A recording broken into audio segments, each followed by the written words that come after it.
Mais ça sert à quoi cette estrade? Cette estrade permet aux visiteurs de s'installer. C'est la particularité du clocher ici, c'est que les gens peuvent monter et lors d'un concert de carillon, d'une simple visite, ils peuvent s'asseoir en face du carillonneur et le voir jouer. C'est une chose qui est unique en Europe, on est les premiers en Europe à proposer ça. Et on a combien de cloches? Alors au total 47 dans le clocher, il y en a 44 qui sont reliées au carillon. La plus grande fait 900 kg et la plus petite fait 14 kg. Et il y a des concerts régulièrement? Alors l'été, on propose des concerts par des carillonneurs invités. Je l'anime également de temps en temps. On est 2, même 3, 2 plus une qui joue de temps en temps. Voilà, on est quand même nombreux à se relayer sur ce clavier. On a presque tous les carillonneurs qui sont déjà venus une fois. D'accord. Et chaque semaine, à l'occasion d'une messe, il y a un carillon ou pas? Alors pas pour le religieux, c'est très rare, 1 ou 2 fois par an. Par contre, ça m'arrive. Pour la Saint-Joseph, par exemple, on fait un concert à Pâques, 1 ou 2 à Noël. Et puis les étés, il y a des visites guidées toutes les semaines et puis des concerts ponctuels, à peu près 1 par semaine également. Donc c'est annoncé dans un planning de l'Office du tourisme? Tout à fait. L'Office du tourisme, l'officiel des événements, on organise les concerts assez tôt pour qu'après tout le monde ait les informations. Bon, tu peux nous jouer un petit air? Bien sûr. À ton choix.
Qu'est-ce que tu es en train de regarder?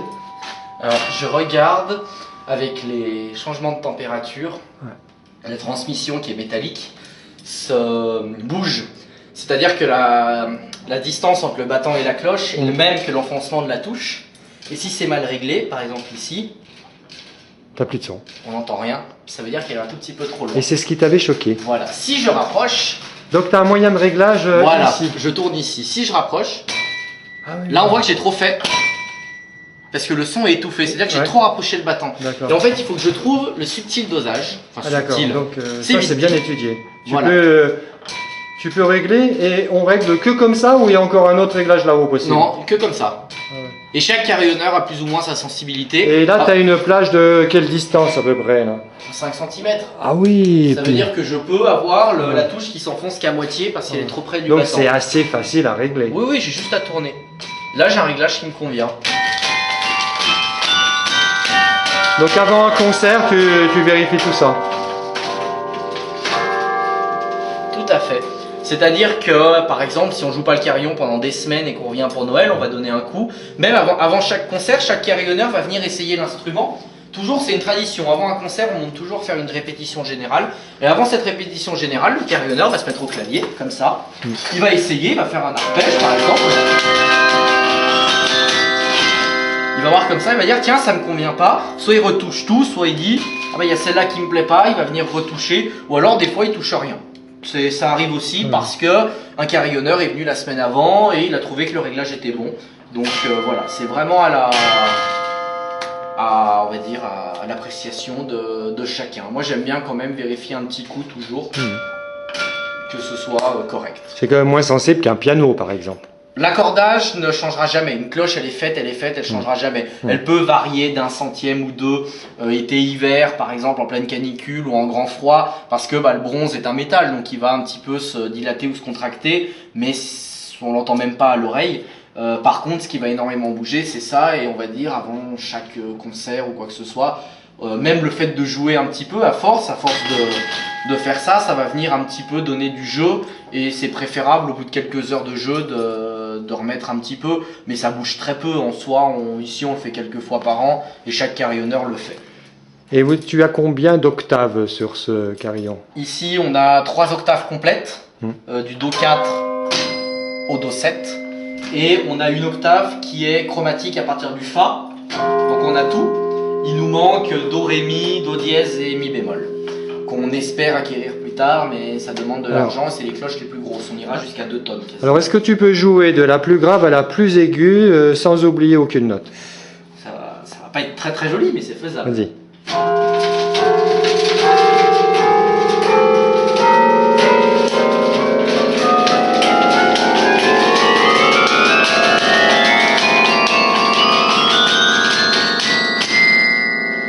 Et là, t'as oublié aucune note? J'en ai oublié. Et t'as pas joué là-bas? Là-bas, c'est normal, c'est les cloches qui nous restent à acquérir. Oui, j'avais pas vu. Voilà, les 5 qui sont là D'accord. sont les 5 cloches qui nous manquent. Voilà, on est à 44, on peut aller jusqu'à 49, on espère les avoir.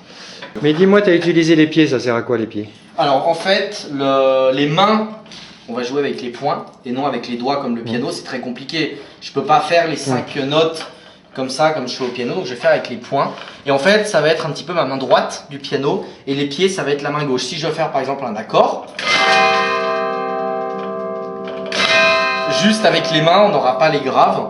Puis même ici, c'est quand même compliqué à jouer. La cloche ici, par exemple, fait 1 tonne. Le battant, c'est 2 à 3%. Donc ça nous fait quand même 20-30 kilos. Alors avec la transmission, on n'a pas l'impression qu'on a ce poids-là, mais c'est beaucoup plus aisé de l'emmener avec le pied. D'accord. Mais dis-moi alors, attends. Entre ici, tu appelles ça comment alors? Ici, c'est un si bémol. D'accord, mais cette pièce-là, ça s'appelle comment? Ah, la touche. Oui, la touche. Tu appelles ça une touche. Oui. Donc tu as des touches de main et des touches de pied. Voilà, c'est les mêmes. C'est-à-dire qu'ici, là, j'appuie, on voit que ça descend. Ah voilà, c'est ce que je voulais savoir. C'est les mêmes, mais tu n'en as pas autant. Alors exactement. En fait, c'est que pour les graves, ça s'arrête ici. Ça s'arrête au Do qui est là. Ici, c'est tout repris au pédalier grâce au... Un peu comme à l'orgue, on appelle ça une tirasse en fait. Ici qu'on voit. Et celles-ci sont uniquement en manuel. D'accord. Moi, je crois que pour aujourd'hui, j'ai mes explications. Pour un débutant, ça me suffit. Merci beaucoup et bravo. Merci, merci.